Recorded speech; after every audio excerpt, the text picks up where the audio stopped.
Pozdrav ekipa i dobrodošli u video posvećen Metal Gear serijalu. Metal Gear je jedan od najpopularnijih serijala video igara svih vremena i meni osobno jedan od dražih. I volio bih naglasiti da neću dati spoiler u vezi priče, nego čisto retrospektiva, čisto povijest igara i eventualno neke natuknice vezane uz njih. Originalno Metal Gear je izašao, znači prva igra je izašla 1987.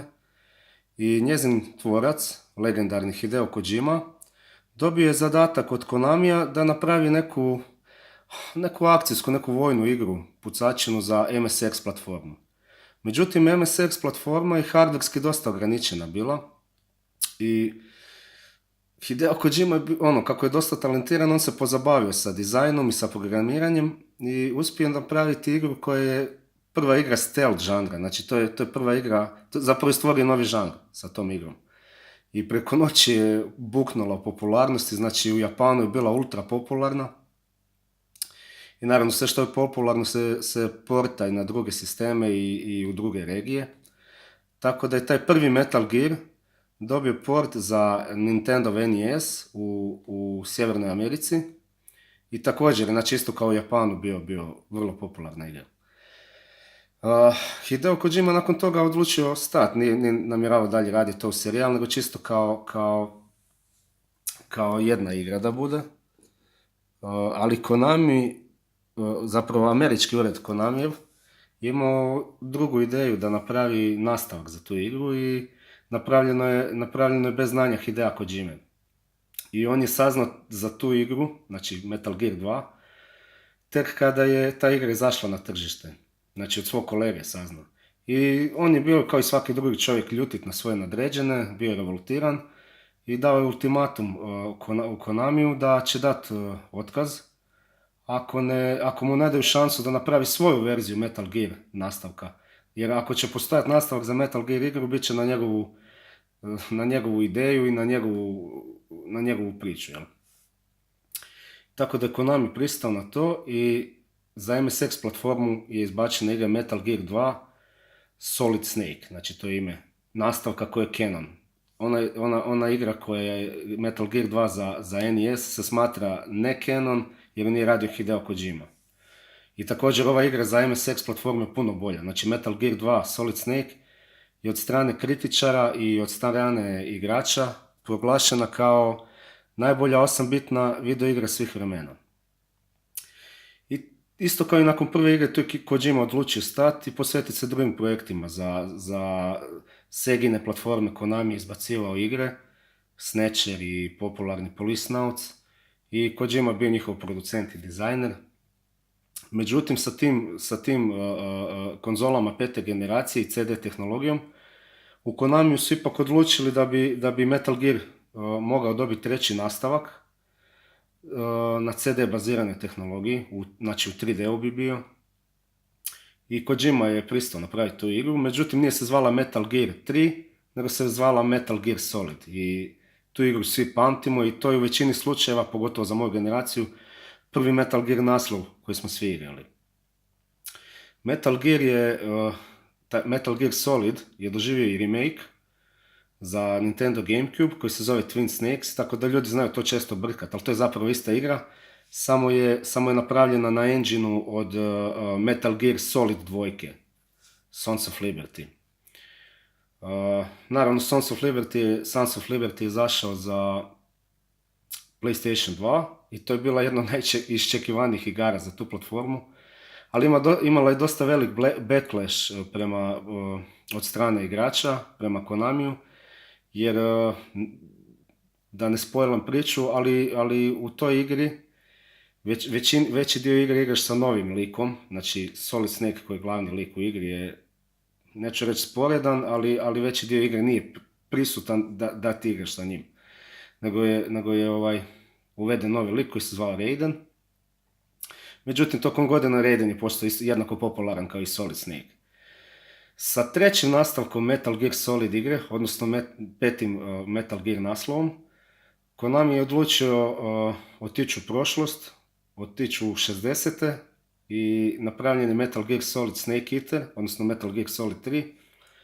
I ta igra je među fanovima jedna od hajmo reći, najdražim. Većina fanova će reći da im je najdraža. Metal Gear Solid 3 je također dobio remake za 3DS.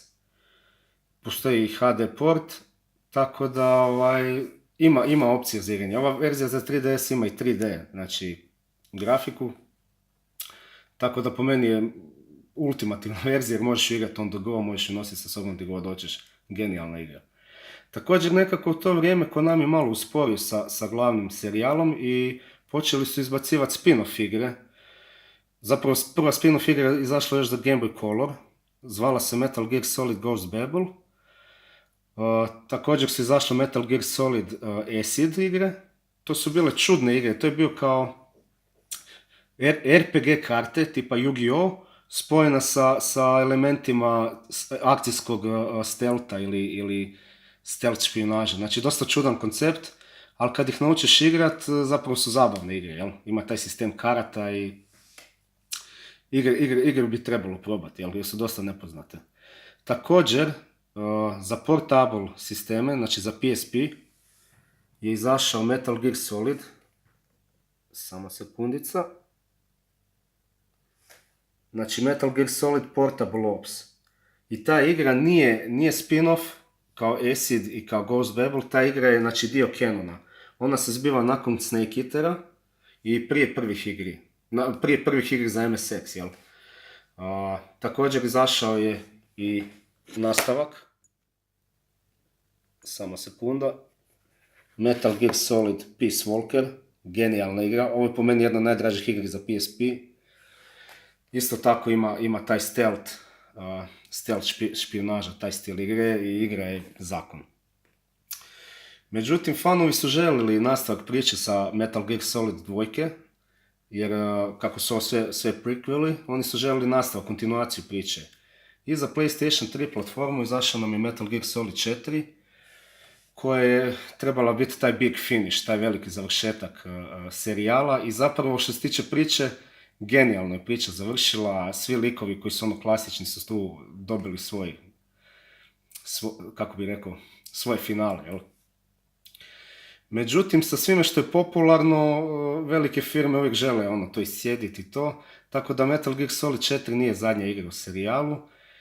Za PlayStation 3, odnosno 4 i ostale platforme, jel, je portana, izašao je Metal Gear Solid Phantom Pain, ali nije kontinuacija priče, nego prequel isto bio. On se zbiva negdje između igri što su Peace Walker i Portable Ops i onog prvog Metal Geara za MSX.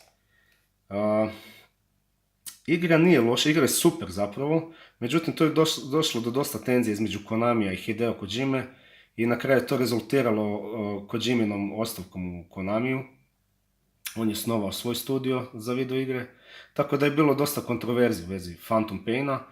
Inače po meni je Phantom Pain super Metal Gear naslov i ja sam jedan od rijetkih fantoma koji je tu igru igrao na PlayStationu 3, a ne na PC-u ili ostalim sistemima.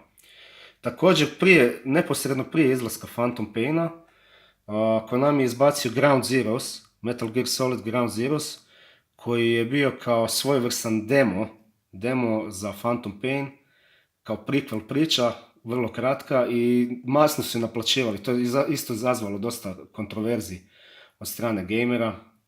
Ja osobno nisam kupio fizičku kopiju toga, nego sam kasnije na akciji kupio digitalnu verziju igre, jer nisam bio lud bacio 500 kuna na demo igru. Tako da Phantom Pain je zadnja igra što se tiče Metal Gear Solid naslova, ali također je izašao još jedna spin-off igra, a to je bio Metal Gear Rising Revengeance. I to znači nije špijunažna igra, znači nije špijunaža, nije stealth, ali je zapravo hack and slash i ona je kronološki zadnja igra u priči. Znači zbiva se nakon događaja u Metal Gear Solid 4 i glavni lik u njoj je naravno Raiden. Pratimo Raidenovu priču i igra je genijalna zapravo što se tiče hack and slash mehanike, radi ju Platinum Studio. Platinum je inače studio koji je izbacio igre kao što su Bayonetta, I to je ekipa u tom studiju što je radila originalne Devil May Cry igre za Konami, za Capcom, tako da mislim da većina ljudi je igrala tu igru, tako da ne moram puno pričati o njoj. Uglavnom, znači, to nisu sve igre koje su izašle, bilo je još uz ove spin-offove za Game Boy i za PSP, bilo je još dosta spin-offova, recimo kao online igre, kao Metal Gear Survive i slično, ali te igre nisu baš bile previše uspješne i nisu vrijedne spomena u glavnom Metal Gear serijalu. Tako da ova serija igra ima veliku ostavštinu i među igračima je stvarno omiljena i nažalost Hideo Kojima više nije u Konamiju, tako da je njena budućnost upitna hoće li ikad više biti novih Metal Gear igri kao što su bile. Ali evo, za ljude koji nisu nikad igrali Metal Gear, nadam se da sam bar malo pomogao što se tiče kronološki kako su igre izlazile. I također bih volio dodati da je to stil igre u kojem ima, ne stil igre, nego što se tiče same priče. Znači ima i elemenata znanstvene fantastike, ima elemenata drame, ima elemenata špijunskog trilera. Jer Hideo Kojima je dosta onako teatralan. On je zapravo imao veliku želju biti filmski redatelj, ali nikad nije dobio priliku, tako da je kroz svoje video igre taj svoj stil kinematografski ubacio igre. To su igre koje imaju dosta duge cutscene i dosta duge dijaloge i uvijek ima neka skrivena filozofija iza toga, tako da su igre genijalne. Znači, ljudima koji nikad nisu igrali Metal Gear, apsolutna preporuka, ali da budu svjesni što ulaze, a za nas koji smo već fanovi da se malo prisjetimo, evo, svrha tog videa je bila to. Ljudi, nadam se da ste uživali, to bi bilo sve od mene o Metal Gearu i nadam se da će još koja igra izaći u budućnosti. Pozdrav ekipa, bok!